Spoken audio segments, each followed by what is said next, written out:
Morning, Internet. So we're off on our first little adventure of this YouTube series, and we have to get up pretty early this morning because it's snowing right now. Like, if you look, pretty early. We got to get there down in time because it's a pretty long drive. So we'll check in once we get down there, guys. So, 5 hours later, because of all the snow and everything else, it normally takes about 4 hours to get here from Denver. We are down here in Mosca, Colorado at Colorado Gators. And this place is probably the only real reptile zoo that we have here in Colorado. And they started out as a tilapia farm back in the 70s, and they got a couple of alligators to use as a more biological way of a bit of a cleanup crew for them. And it just kind of, and then, babies had alligators, and then people found out they had them, and so they were given a few more, and it just kind of exploded from there. And now it's a zoo and a rescue facility, as well as still a working tilapia farm to this day, so they kind of do a little bit of everything. But a lot of the stuff that they still do now is a little bit more of like the zoo aspect as well as the reptile rescue. And that's really what we like a whole lot about this, is the reptile rescue part of that. And so we're going to go take a look at that inside right here really quick.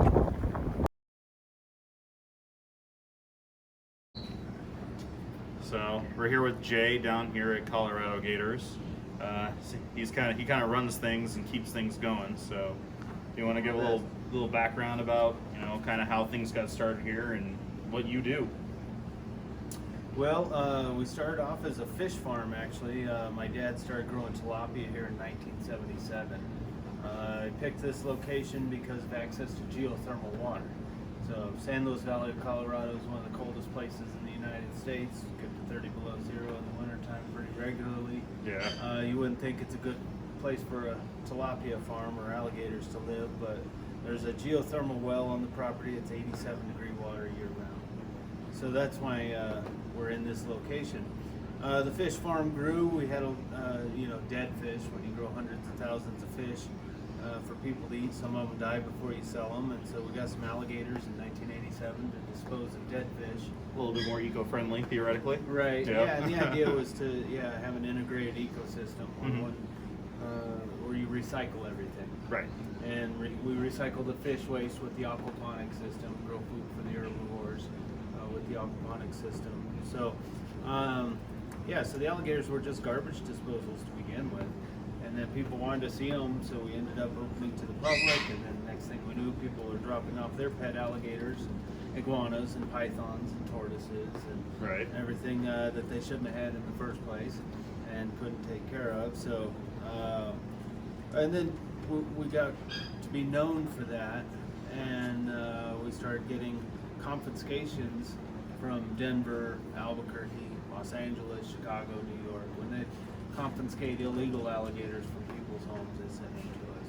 We still get quite a few alligators every year from confiscations. Yeah, just from all over the states. Mm-hmm. Wow. Yeah. So a lot of what we do here is try to teach people which reptiles are good pets and which ones aren't. Yep, exactly. That's the point of this channel too. Yeah. So for instance, what do you have there?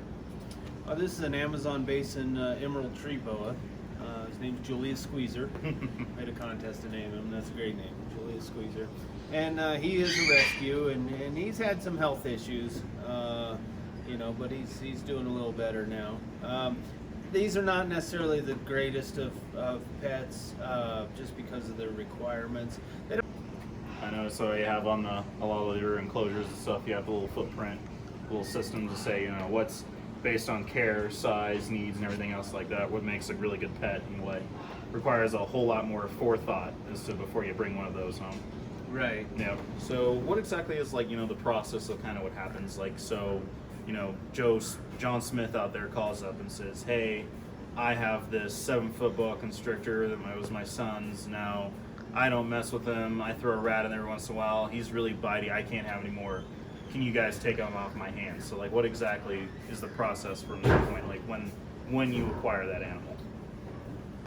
Well, generally speaking, since we spend so much money taking care of other people's animals, they have to get them to us. We won't spend money to get them. Okay. Basically, unless it's a really dire situation, but generally we require people to get them to us. Okay. And then we do an evaluation. If we need to quarantine them, we'll quarantine them. And you know, if there's health issues, which there often are, Yep. you know, we'll just take them all and do the best we can. Yeah, that's that's why I see that you have a lot of information about basic care, as well as these animals are rescues. They come from confiscations and all those other things like that. And I just really like that you guys do that sort of thing. That you put that information out there that says hey, probably think twice a little bit, do some research first. Right. Alligator, not a good pet. Right. That's the main thing we want to get across to people is first research it and find out if it's something you should even have in the first place, and then if you are going to do it, and it's something that you can care for, make sure you know how to do it properly. Right, exactly. And not just jump into an impulse buy like most of these were. But like I said, some reptiles make great pets, and we encourage that. Kids are more excited about learning about nature when they have some interaction and they learn about it that way. Yeah, exactly.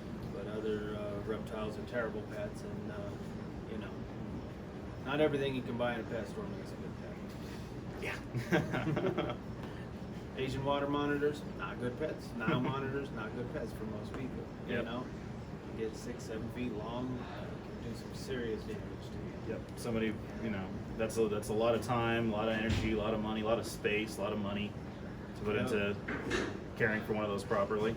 Right. You might only spend a couple $100 on it to buy it, but you will spend several thousand on Yep. that animal to care for it properly. So.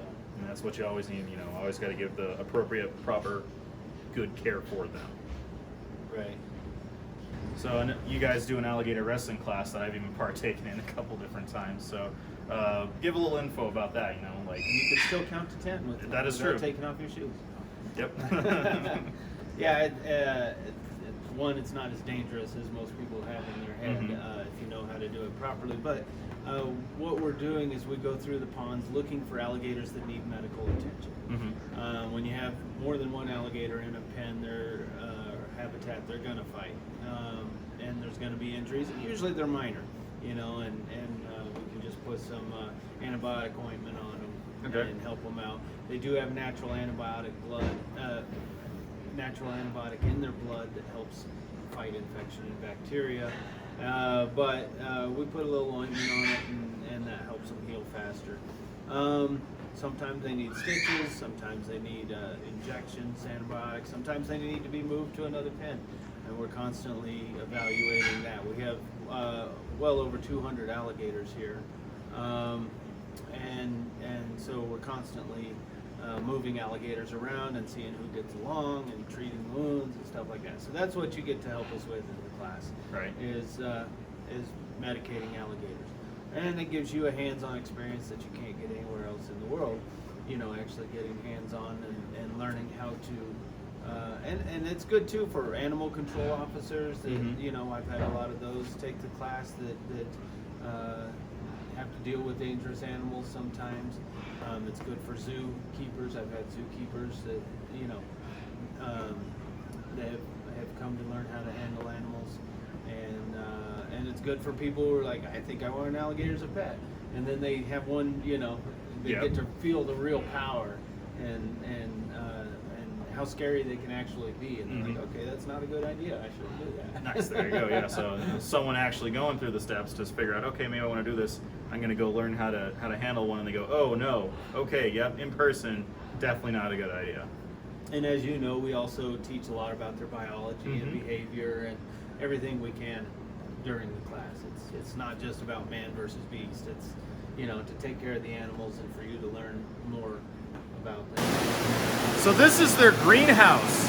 This is actually the part where they're doing a lot of the actual raising of the tilapia, how they got started. But also in this big area, they also keep a lot of other rescues too. They have a couple really big alligator snapping turtles and some caiman and a lot of rescue iguanas that also come in from other places too that we saw. So, literally, if you sit here and you look down over there, there's all these giant ponds that are filled with all these different tilapia, different sizes. that they raise up and sell, and that's how they got their start, like I said. And it's really, really cool. And like, they're this zoological wildlife park now, and so they have a lot of really good information kind of all over. Like, we just walked past a cage that normally that has a couple of iguanas in there, but they're kind of information right now. Here we have all of the large adult alligators. Like over here, this whole pen, and they're all coming over because they think that we might be feeding them right now because they're so used to people and interacting and things like that. And this place, they offer an alligator wrestling class, which some people might say, it's really exploitative of the animals, or they're doing it just for money and whatever may have you. But the truth is that running these places like this are very, very expensive, and something like that is a good way for them to get a little bit of income to help take care of these guys, as well as the fact that when you have this many alligators, just like taking care of any other animal, you need to make sure that they're doing okay health-wise. And so when they have the alligator wrestling class, they actually gives them an opportunity to, pull a gator out and take it over and take a look over at it if it has any scrapes or bruises, or if it's gotten into a tussle with another alligator or something like that. They can treat it medically, and they can give them an overall vet exam, as well as they actually recently started doing a couple of years ago this thing where they're microchipping the alligators in here, so that way they can keep track of individuals as well. So how many species do you actually guys keep here on Colorado Gators? Well, we've got close to 100 species of different reptiles, between all the snakes, all the lizards, turtles, tortoises, alligators, crocodiles, close to 100 species. Wow. And probably around 600 animals altogether. So that's definitely a full-time job. Oh, well, yeah, and we've got probably 200,000 fish. Oh, jeez. In the fish farm, but that's a little different. That's crazy. So, for all you guys out there that are really interested in checking out Colorado Gators, especially, if you're not down in Florida, Louisiana, and you want to see them a little bit more up close than a zoo, you want to come down and check out Colorado Gators, we're down here, they're down here in the San Luis Valley in southern Colorado and Mosca. But, if they want to get in contact with you, or they want to come check things out, where can they contact you? The best things, look at our website, coloradogators.com, or hit us up on Facebook, Colorado Gator Farm. Send us a message, and or call us. There's a phone number on the website as well. If you search Colorado Gators, you'll find us. Yep, you're out there. So if you guys really like this video, I hope you enjoyed it. I hope you guys found some really good information in this, and seeing other people that are also really passionate about animals, both in what they are and their proper care. Like and subscribe if you can. Let us know down in the comments if there's anything else that you had any further questions about or anything like that. And I hope you guys have a great day. Take care.